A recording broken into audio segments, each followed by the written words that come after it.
C'était en février dernier. À Abidjan, Tidiane Thiam venait se rassurer sur sa popularité. Quelques jours plus tôt, il venait d'annoncer avoir entamé les démarches pour renoncer à sa nationalité française et tenter de mettre fin à la polémique sur son appartenance à un pays où la controversée question de l'ivoirité des candidats à la présidentielle fait régulièrement débat. Son ascendance familiale, du moins, parle pour lui. Issu par sa mère de la lignée du président Houphouët-Boigny, son père fut aussi son ministre de l'Information avant d'être nommé ambassadeur au Maroc. Le dernier de leurs 7 enfants, Tidiane Thiam, va se montrer une fois envoyé pour ses études à Paris comme un premier de la classe, au parcours sans faute. Comme le rappelait ici en 2013, un ministre français et la directrice du FMI lors d'une remise de prix.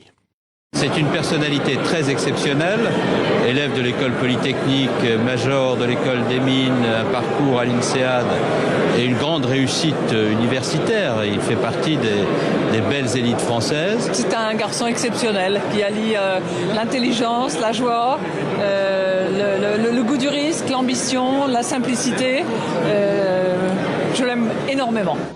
En 1994, Tidiane Thiam revient au pays à 31 ans pour devenir ministre sous la présidence d'Henri Konan Bédié. Mais lorsque ce dernier est renversé en 1999, il quitte la Côte d'Ivoire. Commence alors pour lui un parcours international au sein du privé. D'abord chez McKinsey, ce cabinet de conseil en stratégie, avant de diriger en 2009 le groupe d'assurance Prudential. Puis à partir de 2015, le Crédit Suisse, alors l'une des plus puissantes banques du monde.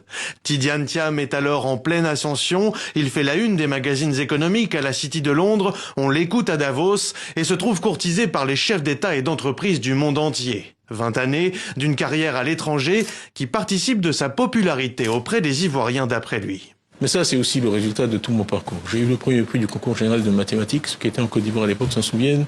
J'ai été connu relativement tôt dans ma vie pour mes performances scolaires, ensuite pour le travail que j'ai fait au BNET et à la DCGTX, ensuite pour tout ce que j'ai fait depuis que je suis revenu.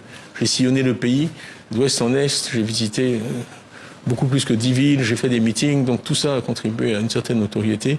Et les Ivoiriens ne m'associent pas à des choses qui pour eux sont négatives dans la situation du pays. Âgé de 62 ans, Tidiane Thiam est de retour sur la scène politique ivoirienne depuis 3 ans. En décembre 2023, il prenait la tête du plus vieux parti du pays, le Parti démocratique de Côte d'Ivoire, le PDCI, qui vient de le désigner comme son candidat à la présidentielle d'octobre prochain.